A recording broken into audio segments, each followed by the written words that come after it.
在前面的几期里呢，我们已经把一个大的时代背景讲清楚了。这个时代真正反复被投入的是制造业、材料、能源、基础设施和安全相关的底层体系。这些方向并不新鲜，但它们正在重新成为资源配置的中心。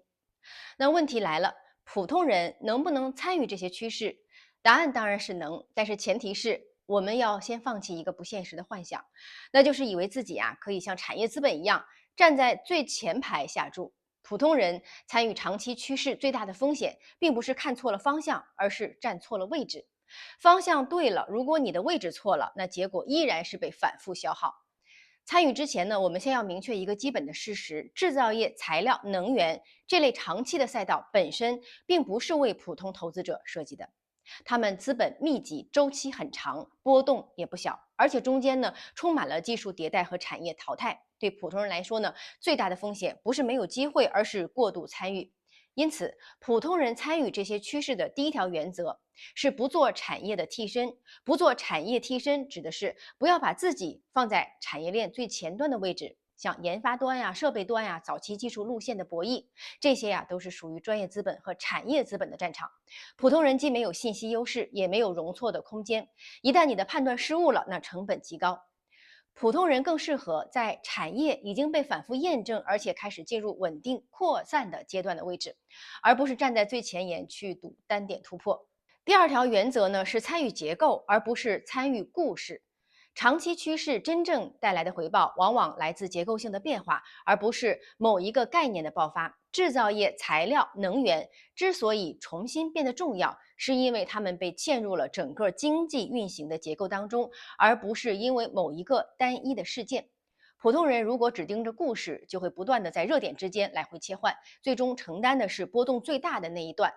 如果参与的是结构呢，那么即使短期不被市场关注，也更容易在时间当中兑现价值。参与结构意味着关注那些在产业体系中反复出现、不可以被替代、能够被持续投入的部分，而不是关注短期最热的那个细分的标签。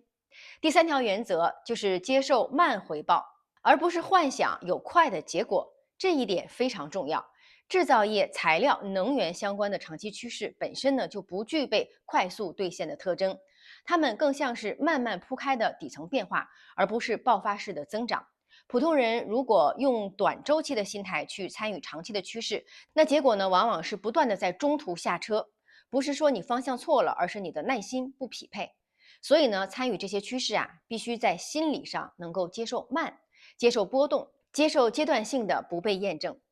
如果无法接受这些呢，那么即使你的方向完全正确，你的过程也会非常的痛苦。第四条原则就是用工具，而不是用自己的判断硬扛。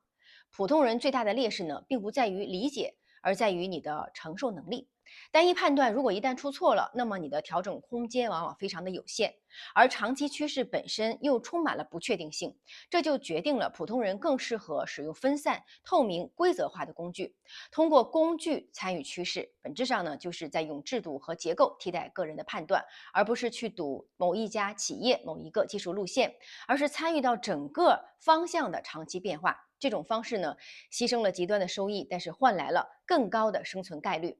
对普通人来说能够长期留在牌桌上，比短期跑赢更重要。第五条原则是明确什么钱适合参与，什么钱不适合，并不是说你所有的钱都适合拿来参与长期趋势。用于短期生活的钱、应急的钱、明确性有支出用途的资金本身不适合承担长期的波动。参与这些趋势的资金必须是可以承受时间和波动双重考验的部分。如果你的一笔钱在下跌时会影响你的情绪、生活或者决策质量，那么它本身就不适合放在这类方向当中。参与长期趋势本质上就是一种资产配置的行为，而不是机会捕捉的行为。所以当你的资金属性不匹配的时候呢，即使你的方法正确了，方向正确了，也会在情绪层面呢被击溃。第六条原则是警惕被包装成普通人机会的产业叙事。